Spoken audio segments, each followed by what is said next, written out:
journey to India, we visit three of her most ancient cities: Delhi, the present capital; Agra, noted the world over as the setting for the immortal Taj Mahal, or the Temple of Love; and the deserted city.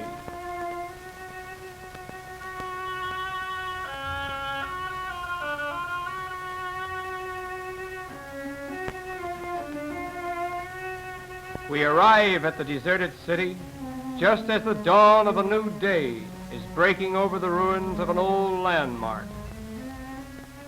At the time of its construction, the deserted city was known as Fatehpur Sikri. It was the dream of Akbar the Great, who founded it in 1569 as a thank offering for the birth of a son. A few years after its completion, the drinking water became contaminated. This fact, added to political reasons, prompted Akbar to move his whole court to Agra. This led to the abandonment of the city, and for 400 years it has been without inhabitants other than the ghosts of yesterday.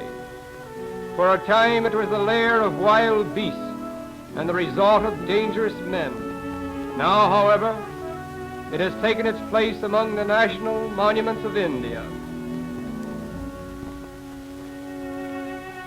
In the courtyard of the Great Mosque, our own presence is all that disturbs the weird silence.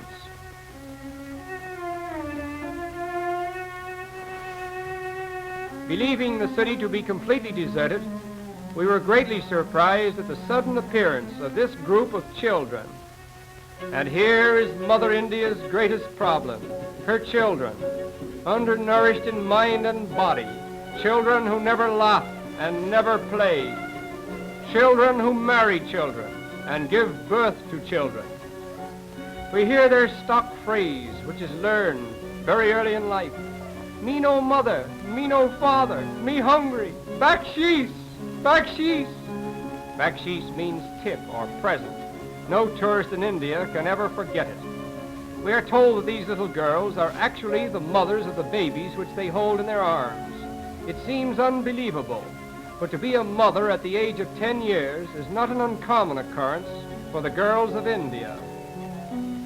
We leave them now behind the gray, sinister walls of the deserted city.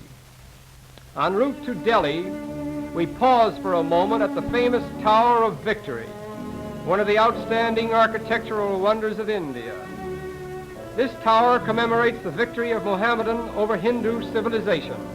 It is made of red sandstone and has been standing in this remarkable state of preservation for over 700 years. And now we arrive at Delhi, the capital of India.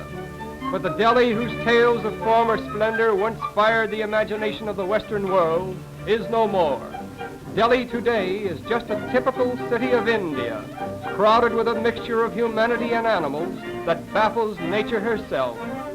No human being in India receives greater respect and consideration than the sacred cow. Her Majesty is the mistress of all she surveys. The town is hers to do with as she wills. In Hindu religion, which believes that every soul passes through the whole animal kingdom, the cow is regarded as a mother to her worshippers.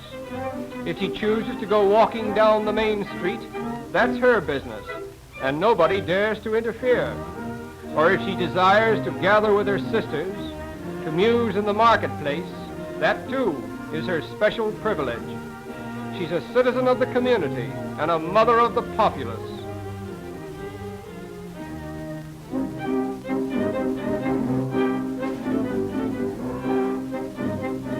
But her unfortunate brothers must work, and there is much work for them to do.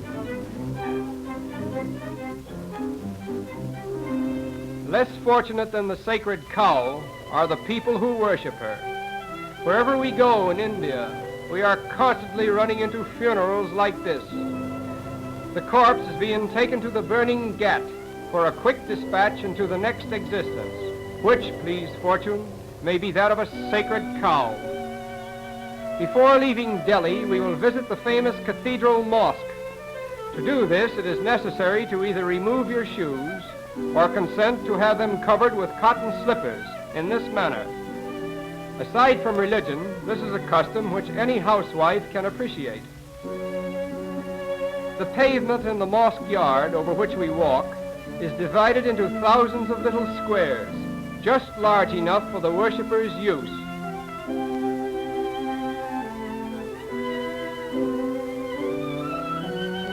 This imposing structure is said to be the largest of its kind in India. It was built about 280 years ago by the famous emperor, Shah Jahan.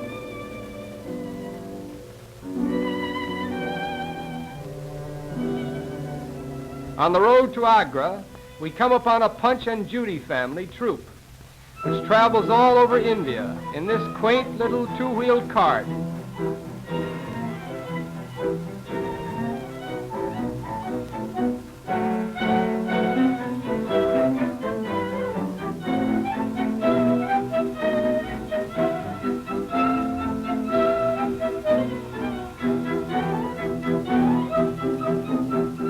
We arrive in Agra, a city that is famous for containing the most perfect specimens of Mughal architecture in the world. Akbar the Great, who founded the deserted city, also built this fort and the famous buildings within its yard. Its strong and lofty walls, 1.5 miles in circumference, are made of the same red sandstone which has perpetuated so many of India's landmarks. Just outside the gates of the fort, we behold the ever-present Indian fakers and snake charmers. These fakers with their snakes compete with the native architecture for the attention and the baksheesh of tourists.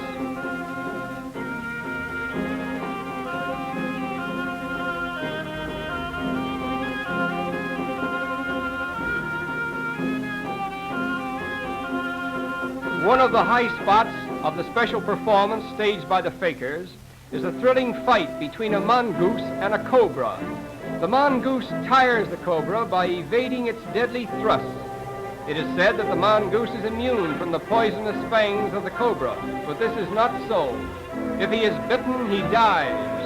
The crafty mongoose resists the attacks of the cobra until the cobra is sufficiently fatigued.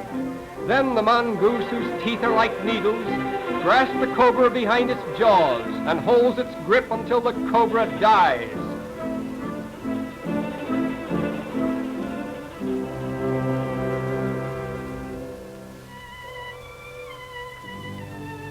And all this takes place within the shadow of the beautiful Pearl Mosque, whose perfect proportions and pristine beauty make it the most exquisite house of prayer in the world.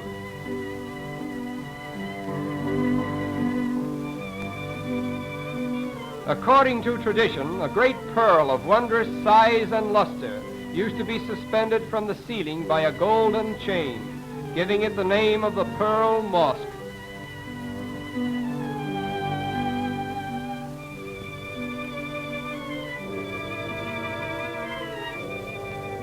And now at last we behold the immortal Taj Mahal, the so-called Temple of Love, which was built by the Emperor Shah Jahan in 1665 as a memorial to his beautiful young wife, whose body now lies beneath its marble domes.